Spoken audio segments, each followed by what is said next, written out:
Welcome and good evening. I'm Dave Corum, your host, and today is October 24th, 2023.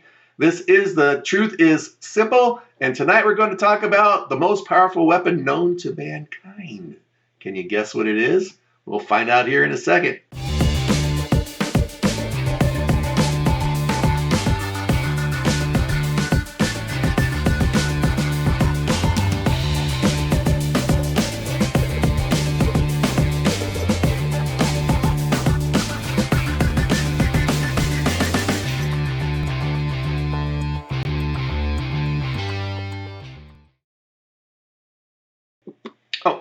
Sorry. I just had a phone call from somebody. It was kind of important, so I just wanted to talk to them.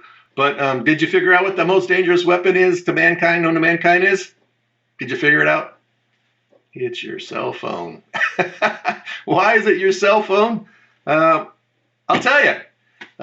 This weekend in Minneapolis, Minnesota, where there's been quite a few riots over the past few years, well, they're not riots, right? They're protests. But I'm going to tell you the difference between a protest and a riot. And this was definitely a riot based on the law. And as from the facts I know, unless they did these things and I didn't know it, but I don't think so. But we'll find out here in a second, right? So the difference, why was the protest a riot in Minneapolis this weekend? Well, there was a group, not because they were associated with Hamas. That really doesn't make any difference what the group's affiliation is. But they didn't file a proper permit, to my knowledge, to have this protest with this, either the police and or the city, whoever takes those applications there, to put this protest in place.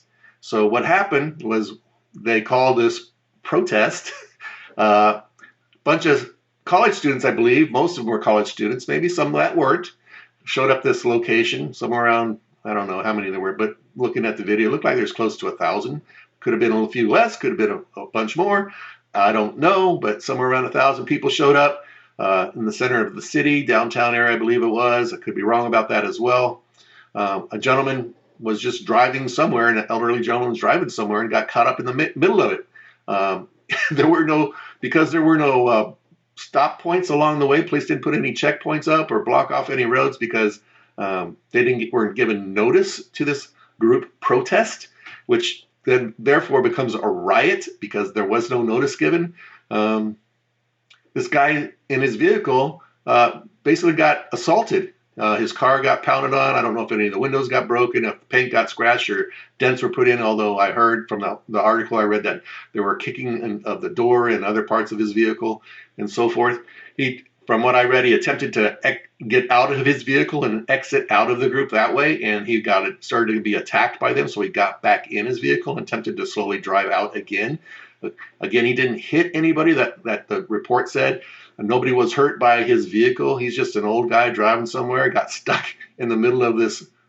Now that we know there was no permits, in the middle of this riot, and was assaulted. In fact, I don't know why he had his window down, but somebody actually reached into his vehicle, wrapped their arm around his neck, from what I read, and tried to pull him out of his vehicle. Now you have a felony assault right there. I don't know what they would have done once they pulled him out of the car. Beat him up maybe, kicked him, punched him, left him for dead. I have no idea.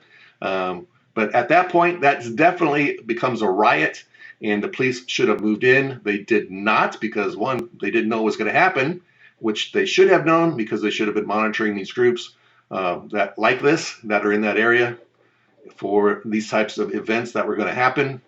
And they should have set up some kind of perimeter and went in and helped this guy. And they didn't, from the news article I read anyway. So this was a riot. This was not a political event. Those persons that established this riot and set it up because they didn't do the proper process by law should be arrested and charged and put in prison for it. It has nothing to do with who they were, supporting Hamas, supporting the Ku Klux Klan, supporting BLM, supporting the Israel or whoever. It doesn't matter. They didn't follow the law, and therefore it's a riot. They should have been told to disperse, and they weren't. And the police should have came in and dispersed the crowd, but they did not. Welcome to Minnesota. All right, and where have our laws gone?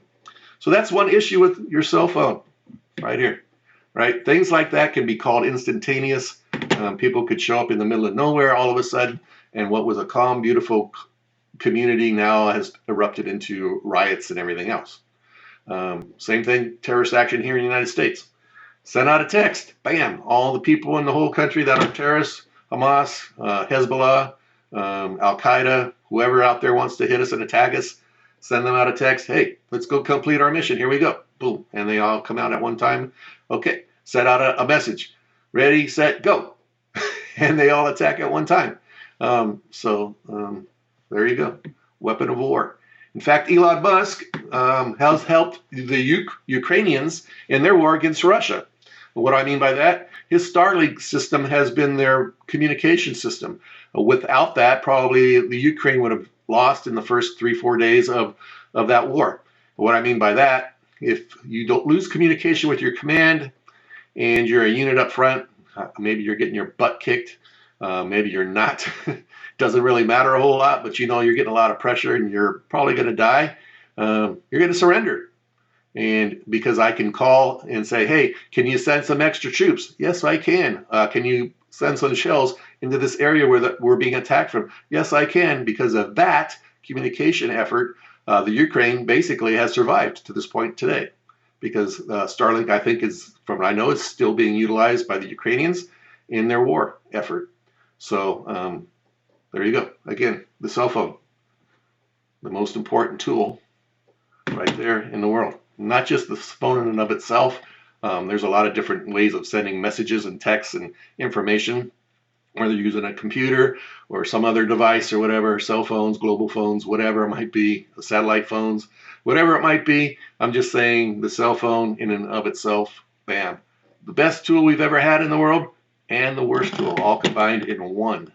You can go anywhere in this country at any time of the day or night. If you see somebody, probably an 80% chance they're on their cell phone, and that might be low. It's probably closer to 90% chance they're going to be on their cell phone. Sending a text, looking at TikTok, being propagandized by a media organization, whatever it might be. Best tool in the world, worst tool in the world for us as humans. AI, you probably heard of that, right? Artificial intelligence. Everything is being tracked, and whether it's an AI system that is pulling and separating data and manipulating it to the point where it's being used by who might know, a government somewhere like China, maybe our government, the FBI, CIA, who knows? The data is out there and it can be obtained through one method or another, whether it's legal or illegal. It's there. You may think you deleted something. It's not deleted. It's there.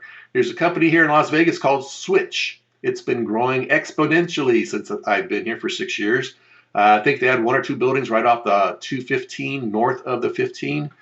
Or I guess it'd actually be west of the 15 on the I-215. They're expanding another building, and they've added 3 or 4 buildings since I've been here. And these are not small buildings. They're taking up square blocks. Most of the square blocks here in town are about a half a mile in distance. So you basically have a piece of land. There'll be a major intersection or street that runs, and there will be another one in another direction about a mile away, and there'll be a sub-street, a middle street in between the two. And these facilities are taking up that type of space. They're building another one right now. I think they probably have at least 5, if not 6 or 7 buildings of that size right now here in Las Vegas. So your data is not being deleted. It's not being lost. It is being stored forever and ever and ever. Social media platforms, they're tracking every little thing you do, whether it's to market to you. Hey, I looked at a camera lens for my camera system and from one website, and I started to get, for the next 3 days, got that lens popping up on almost every web page I went to. Buy this, here's the lens, it's for sale, it's everywhere. I kept getting these ads, and it wasn't from the same website I went to in the first place. It came from different websites. So somehow or another, they're transferring this information and sharing it with multiple companies that is therefore marketing to me, hopefully hoping that I will, because I looked at it, that I will purchase this item from one of these companies. I'm sure that's happening to you too. Why does it happen? Because they are tracking everything you do, everything you look at, everything you say. You think you're safe when you turn off your GPS. You turn it back on to do your map. I need to figure out where I'm going from here to there. You turn on Google. Well, did you turn it back off after Google? Google tracked you from where you started to where you ended up on your cell phone. You're being tracked. All these people in Minnesota that went to this location, this protest, now that we know is really a riot, went to this location. If they had a cell phone with them, it was turned on. There's a 100% chance they were all tracked there. They know exactly who was there, where they came from. Why aren't they going after these people? They should. They should be all prosecuted for going to a riot, and they should send them what do you call it? A ticket in the mail or whatever to them. Maybe it will lessen these spontaneous events once people figure out, hey, that's illegal. I can't do it that way. All the people that are arrested on January 6th in Washington, D.C. Do you think it was by chance that they just found these people through camera images and so forth? They tracked them on their cell phones. Probably as soon as you walked into Washington, D.C., you got picked up somewhere. You just entered the city of Washington, D.C. You just entered the Capitol building. Do you not think they don't have sensors that pick up everybody's cell phone as you walk into that building? Of course they do. I was a teacher at a high school. When you walked onto campus there, if you were part of their system, meaning they had a system there where ASB was providing ticket discounts and giveaways and other stuff if you joined their app, and they tracked you as soon as you walked on campus. They knew you were there. They knew you were attending this event. They knew you were there for school. They knew you were there for whatever. They knew you were there. The malls are doing the same thing. As soon as you walk in, you might get an ad on your phone for some store in the mall. Yeah, that's kind of weird. How'd they know I was here? Because they're tracking you everywhere you go, right? It's a tracking device. They talk about in the Bible watch out for the number, I think it's 777 or something like that, and being tracked. Well, there you go. You don't have a little electronic device in your body, but why do they have to put one in your body when you're carrying it, right? Everywhere you go.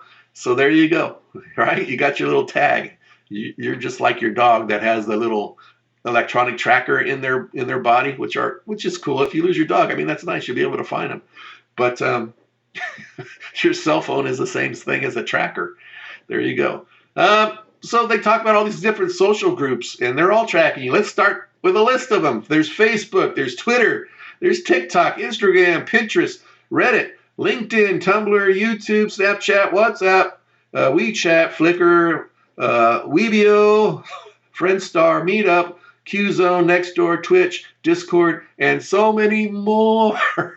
MeWe, they're all out there. Patreon, all of these different organizations are out there. They're all following you, tracking you, and they know what you like, what you dislike, who you talk to, who you don't talk to, who you love, who you hate, who you message, who you don't message, the good text, the bad text. They know everything, what you buy, what you don't buy. They know everything about you. More than you know about yourself, they know about you. Who's getting all this information? Marketers, right? A lot of these different companies, people that are selling stuff, they buy this information. Don't be surprised, many governments are buying the information as well. You get on some kind of watch list, next thing you know, they're buying your information from whoever's collecting it. They can get a warrant, search warrant. In fact, I know that law enforcement, most likely like they did on January 6th, will track you on your phone. They'll get a search warrant. They'll go say, who was in the Capitol building or in this area of Washington, D.C.? Let's grab all their phone numbers. Let's do a quick background search on 50,000 people and see where they were that day. No, this guy was just at Trump's talk, but he didn't walk down to the Capitol building, so he's off the list.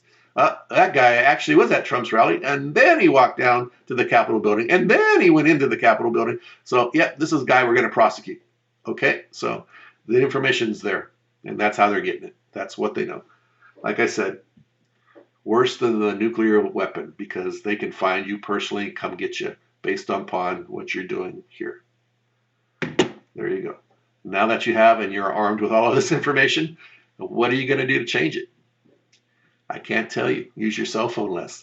Stop doing things that you don't want to be tracked on your cell phone, on your computer, and any old personal device that you use to get on the internet. All right? Great tool, great place for doing all this stuff, but also the worst tool ever in humankind. It will destroy us as we know it. With that said, I am done. And we'll see you next week on The Truth is Simple. And if you didn't like what you hear, I suggest you go out there and find the information for yourself. That's what this channel is about. You kind of being your own search person and figure it out for yourself. I can only provide it for you. I can't persuade you to change your mind or be any different than you are. So you'll get to the point where you'll say, hey, why do they know this? How do they know this? And you'll say, enough is enough, and I'm tired of it. And maybe you will, maybe you won't, maybe you don't care. And that's where most of us are. We're in the don't care phase at this point in our lives because we are addicted to this. We are addicted to it. And what does it say? I have a class online. So maybe I might go take that real quick. All right. So with that said, we'll see you next week. Have a great week. Stay out of trouble. And the truth is out there. You may not like what you hear, and that's okay because I told that to my students, but it is the truth. You have a great day.